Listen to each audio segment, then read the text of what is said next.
here. Today we're going to continue our discussion on Tangzhong or Yudane, and for that I want you to look at this. The x-axis in this graph represents the bread position from lean to rich, as in basic traditional or artisan to enriched breads.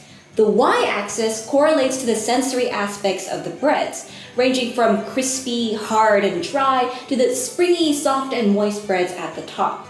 Now, with such a frame of reference set for this Cartesian plane, we can put the baguette here near the bottom left corner, because a baguette is a lean and crispy bread, so we'll put it in the third quadrant. Traditional pizzas that you get from a professional pizzeria should be placed here. Their cornicione are crispy on the outside and soft inside because they are baked at a very high temperature for a very short duration. Whereas many homemade pizza recipes end up here instead. They are crispy but not as soft because of a longer baking time at a lower temperature. Raising the hydration doesn't help that much in this case, so some home bakers modify the traditional recipe by adding sugar and fat, such as butter or olive oil, to make it softer.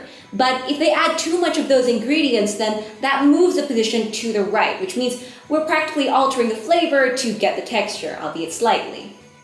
Okay. Brioche is at the other end of the graph, slightly above here, because brioche is an enriched bread bordering indulgence when it comes to all the enriching and high-calorie ingredients it incorporates.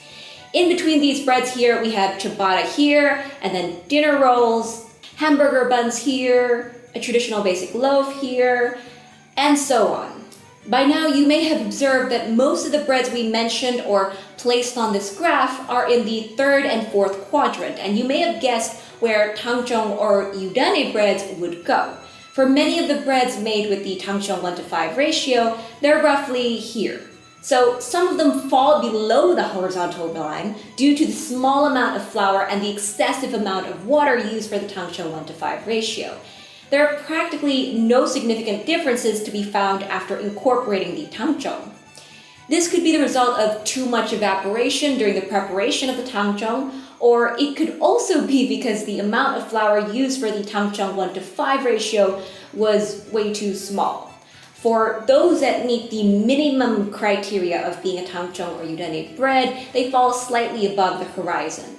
I say slightly because the amount of flour and hence starch used for the Tangzhong 1:5 ratio is very limited. So again, you don't see that much in terms of effects.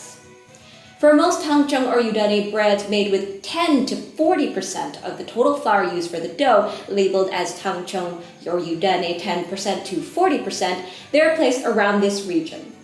The breads in this region are said to have that soft, mochi-like and melt-in-your-mouth textures with a natural sweetness and umami that's quite different from sugar. They also stale at a slower rate and stay fresh for longer. So, with such a layout in place, what happens when we convert a pre-existing recipe into one that incorporates Tangzhong or Yudane? Well, this happens. The position of the original bread shifts up and slightly sidewise to the right into this region of Tangzhong or Yudane bread. Up because of the elevated softness and moisture, slightly sidewise to the right because of the rise in natural sweetness. How far the position will be shifted is determined by the percentage of flour we use for Tangzhong or Yudane. The higher the percentage of flour used for Tangzhong or Yudane, the larger the shift. So Tangzhong or Yudane 40% will cause a shift further away from the original position than, say, Tangzhong or Yudane 10%. This kind of general overview can be very helpful. It's a sort of big picture that can guide us in our understanding of Tangzhong or Yudane, what we can do with it, and how to do it right. In this video, we're going to make good use of this graph, but before that, I'd like to point out a few things. First, this is made solely based on my own subjective view. The breads mentioned may not always be accurately placed at the right spot due to variations in individual recipes. The position of any bread mentioned has nothing to do with whether it's inferior or superior, and it's definitely not meant to say that Tangzhong or Yudane breads are better. Also, I make no difference between Tangzhong and Yudane because they are the same. See my previous video on this subject if you are new to this channel. Throughout this video, I'm going to use Tangzhong or Yudane as a general term for this method of bread making. I also use terms such as Tangzhong, Yudane, 1 to 2, 2 to 3, 1 to 5, etc. to refer to the ratio of flour to water in the making of the Tangzhong or Yudane. So Tangzhong 1 to 5 refers to the widely circulated method of making Tangzhong slurry using the ratio of 1 part flour to 5 parts water. I'm also going to use terms such as Tangzhong or Yudane 10, 20, 30, 40, etc. to represent breads or doughs incorporating Tangzhong or Yudane made using respectively 10, 20 to 30, 40% of the total flour in the dough. So when I say Tangzhong or Yudane 20, I mean the Tangzhong or Yudane is made with 20% of the total amount of flour used for the dough. So this graph is meant to be a simple tool to explain what Tangzhong or Yudane typically does to bread recipes. And one more thing, while the addition of Tangzhong or Yudane shifts the position of the bread slightly to the right, it's still not a good idea to cut down on the ingredients of your choice from the original recipe when converting it, unless that's what you want. Okay, now to supplement my subjective view in making this graph, I'm going to use the same scientific paper that I have referred to before to illustrate what I mean.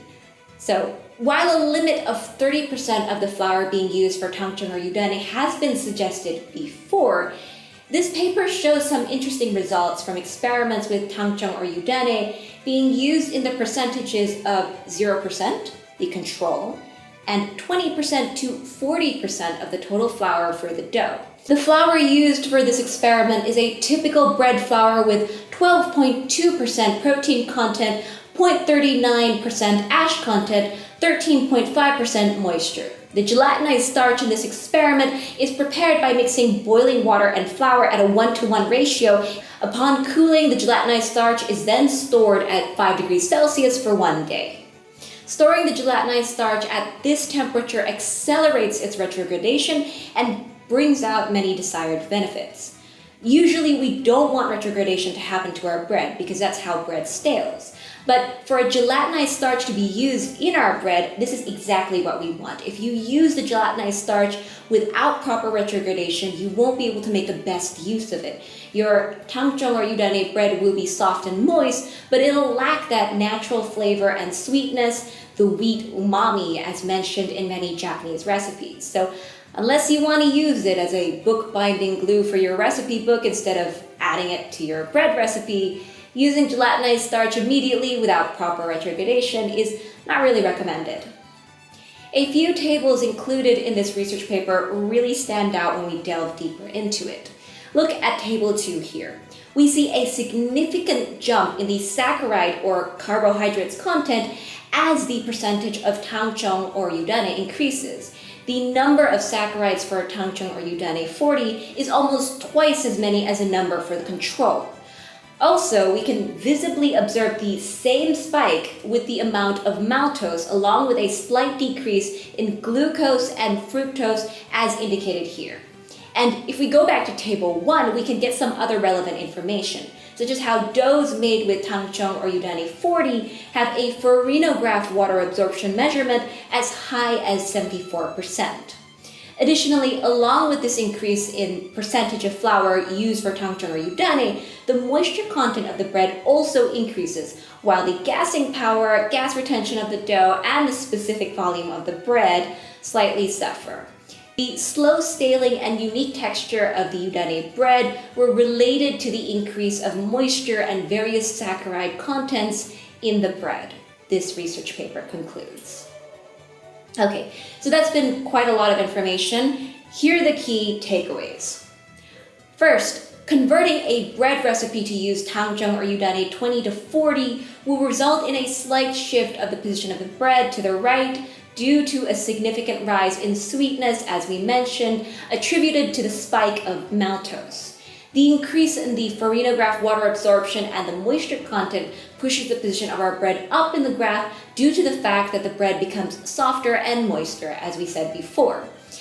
There are many applications for this. For example, if you'd like to make a sweeter bread, but don't want to use too much sugar, or you're aiming to cut down on the amount of sugar you use for your bread, then Tangzhong or Yudane 20 to 40 might be a good choice. You can get a bit more of natural sweetness from what's supposed to be a better type of sugar from the table sugar that we regularly use. Maltose, also known as malt sugar, is a disaccharide made up of two glucose molecules bound together. Since it's solely made of glucose, it's not as sweet as table sugar sucrose, which is made of glucose and fructose. Fructose is much sweeter than glucose. Now, to get a better understanding of how these sugars may affect us, we need to look at how our body makes use of these sugars. To put it simply, glucose, once in our digestive system, can be used directly by the cells in our body as a primary energy source. Fructose, on the other hand, has to be converted first into glucose in our liver before it can be used. Excessive consumption of fructose can lead to multiple health consequences, including non-alcoholic fatty liver disease.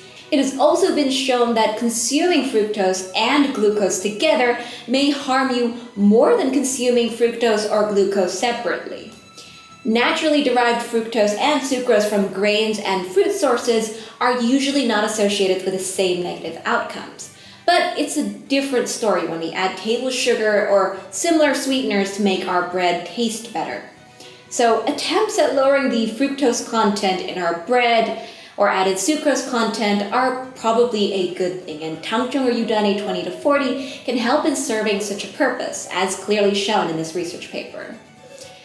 Here's another application. In our previous video on how to make better homemade baguettes with Tangzhong and Polish, we quote an interesting research paper on the effect of breadcrumb and crust structure on the release of volatiles and the dynamics of aroma perception.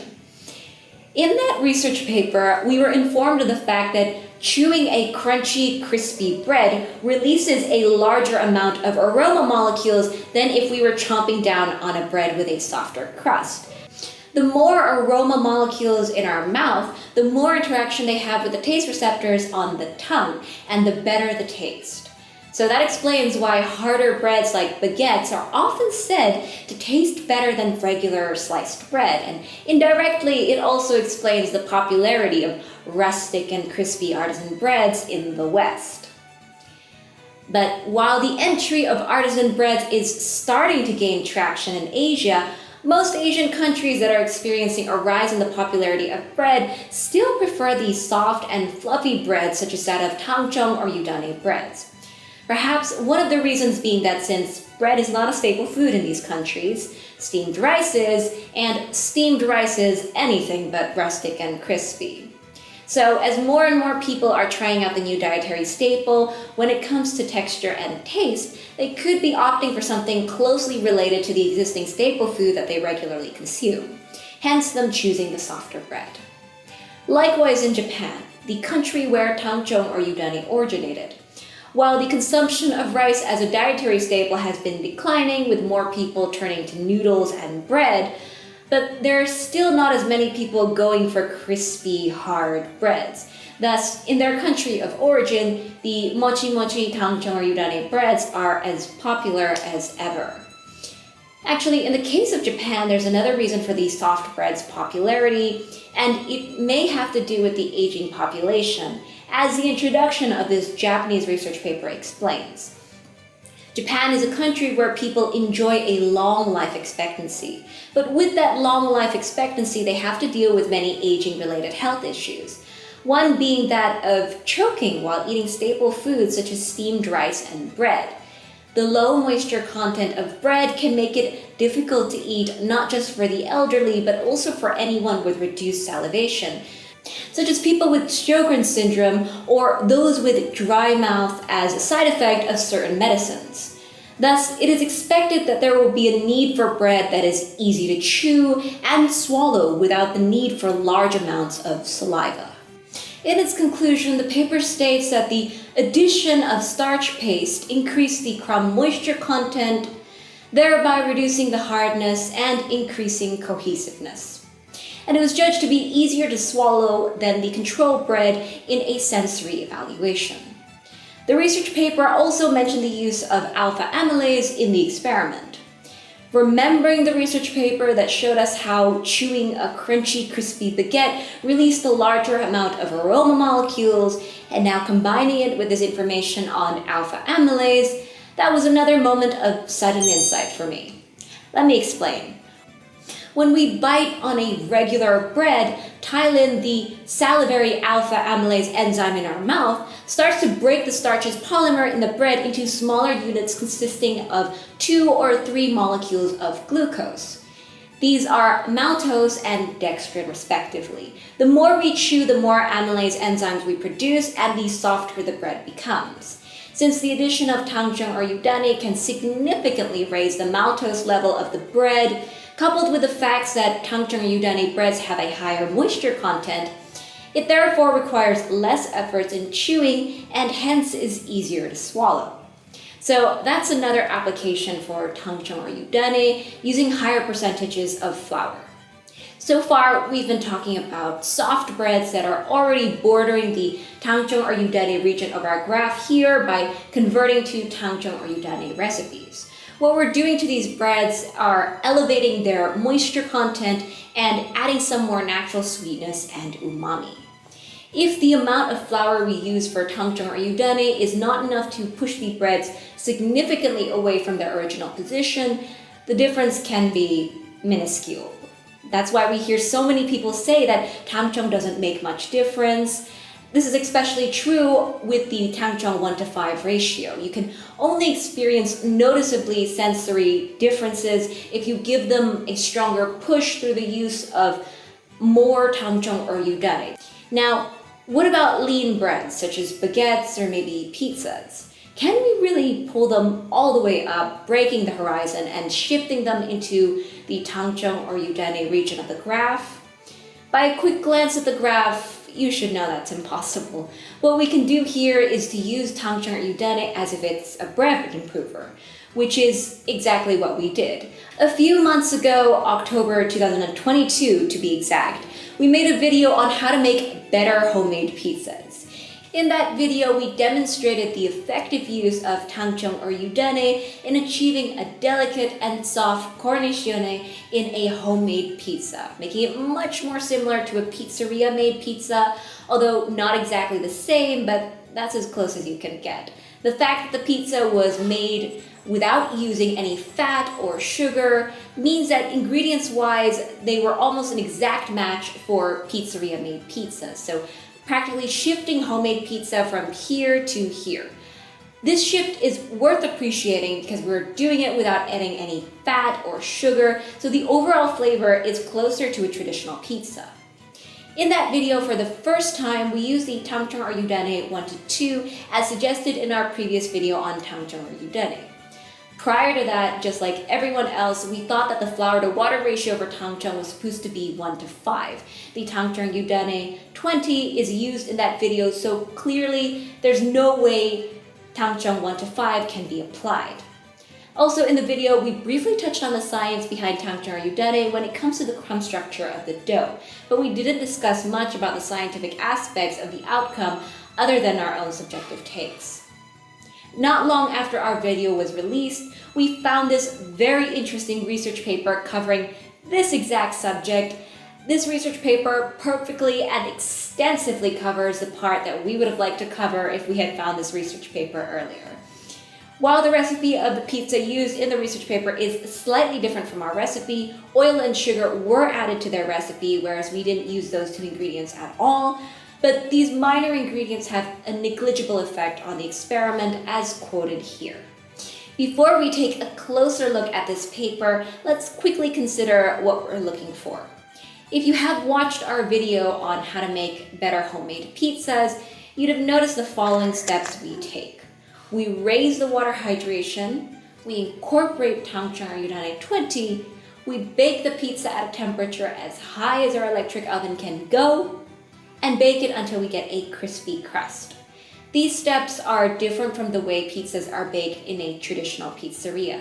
A traditional pizza dough is usually made with about 55 to 59% hydration and baked for 1 to 2 minutes in a wood-fired brick oven with a temperature as high as 300 to 400 degrees Celsius as explained in that video. So obviously we would like to know what this research says about the dough after incorporating Tangzhong or Yudane 20 and after raising its hydration, and whether they are effective in bringing out the desired results objectively. Subjectively, we know how great our homemade pizzas are. This research paper, though, provides valuable information that can shed light on the many aspects of our homemade pizzas. It has the potential of elevating our baking experience and guiding us through later experiments. Now, I'm not going to talk about all the technical aspects of the experiment down to its minute details in this video. What I'd like to do instead is distill the results and point out their relevancy to our own experiment. So let's delve into it. The way the ingredients were used in this research paper is a little bit different compared to the previous research paper we've been referring to.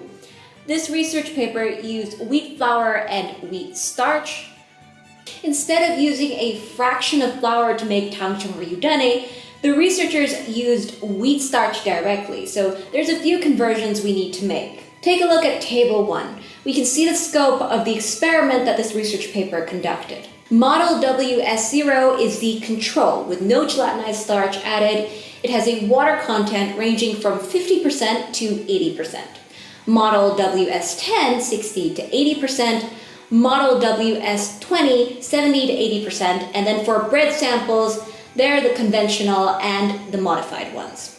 Model WS20 is not exactly equal to Tangzhong or Yudane 20. Say starch contributes 70% of our wheat flour, 20% out of 100 grams of flour we use for Tangzhong or Yudane means we are using about 14 grams of wheat starch, so our Tangzhong or Yudane 20 can be considered as an imaginary model WS14 in this research.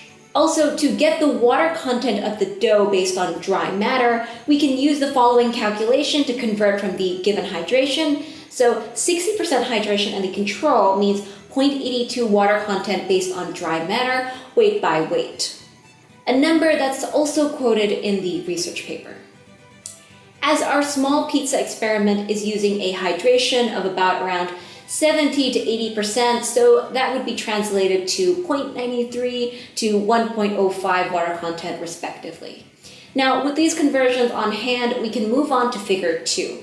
I'm going to explain the relevancy of each of these graphs in a moment, but first I'm going to superimpose our Tangzhong or Yudane 20, or our imaginary WS14, and the hydration of our pizza dough that we use on top of these graphs to give us a sense of where we are. So, because this is supposed to be a video for our home baking, we don't need to be that meticulous when it comes to estimations like this. It's good to just have a rough guess. So, interpolation between numbers is sufficient for our particular purpose. Graph A represents the control with 60% hydration. 3 parameters can be seen here. These 3 parameters are the results of measurements using a dynamic mechanical thermal analyzer. Basically, in this type of measurement, a sample is subjected to sinusoidal stress or strain, and the reaction of the sample is measured. The measurement then allows us to quantify the rigidity of the sample through the instantaneous ratio of shear stress by strain, a property that's technically referred to as complex modulus G star. Because the measurement in this experiment is done through sinusoidal stress, the resulting stress curve and strain curve is expected to show a phase shift angle delta due to the delay reaction of the sample when it's subjected to shear stress. An ideally elastic material reacts immediately without any delay, so there is no phase shift angle between the 2 curves, delta equals 0 degrees. An ideally viscous material, on the other hand, shows a 90 degree of phase shift angle. Now, if you've been baking long enough, you know that sometimes our dough can be pretty solid-like, but at times it can be sticky and wet and very liquid-like, so bread dough is a mix of the 2, technically a viscoelastic material. So the phase shift angle will be between 0 to 90 degrees, in between these 2 extremes. Knowing the nature of this phase shift angle, we can project the measurement of the rigidity of our dough, the complex modulus G star, into its solid-like and its liquid-like components, G prime and G double prime respectively. In this research paper, these properties are measured in the unit of pressure, Pascal PA, and the measurements were performed in triplicate and the results were averaged. G prime can be interpreted as a measure of how much energy must be put into the sample per cycle in order to deform it. Or you can think of it as the ability of the sample to store energy elastically per cycle, hence the name storage modulus. To drive it home, the storage modulus is related to the development of the gluten network in our dough. As mentioned before, it's a measurement of how solid-like our dough is. Given increasing stress, this property decreases after it peaks as shown in the graph A of figure number 2. G double prime is a measure of the energy dissipated or lost from the sample per cycle of sinusoidal deformation. That's why it's called the loss modulus. The higher the loss modulus is, the more liquid-like our dough is. Given increasing stress, this property also decreases just like the storage modulus. The shear stress at the crossover point between the loss modulus and storage modulus is the sigma yield. This is the minimum shear stress for irreversible deformation, so it's not coming back, and it's related to the kneading property of the dough. So that was storage modulus G prime, loss modulus G double prime, and sigma yield. The three parameters shown on the figure 2 graph A.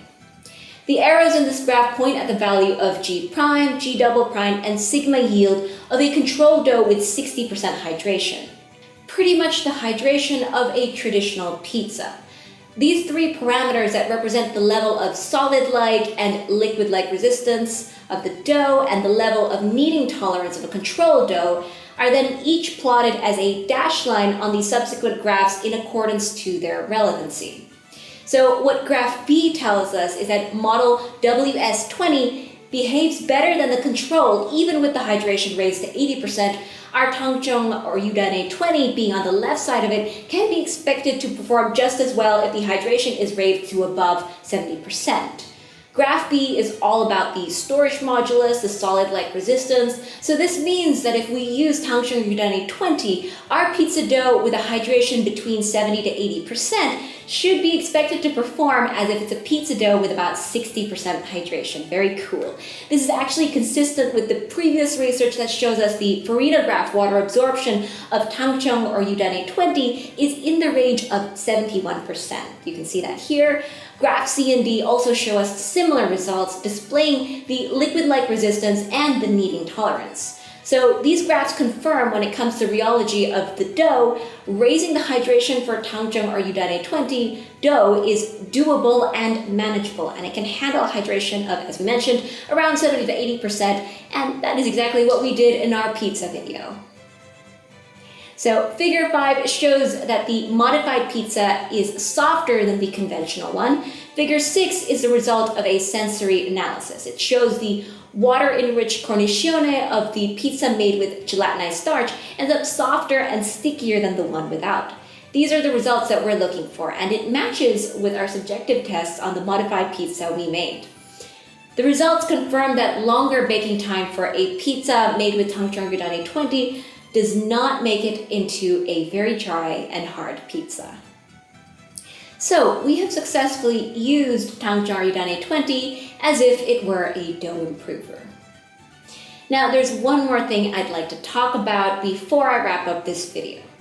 So many bakers tend to think of the Tangzhong or Yudane or the pre-ferment that they use in their recipe as if it's a single basic ingredient. In many recipes online, you see them listed in the baker's percentage of a recipe, and it's being treated pretty much like other basic ingredients.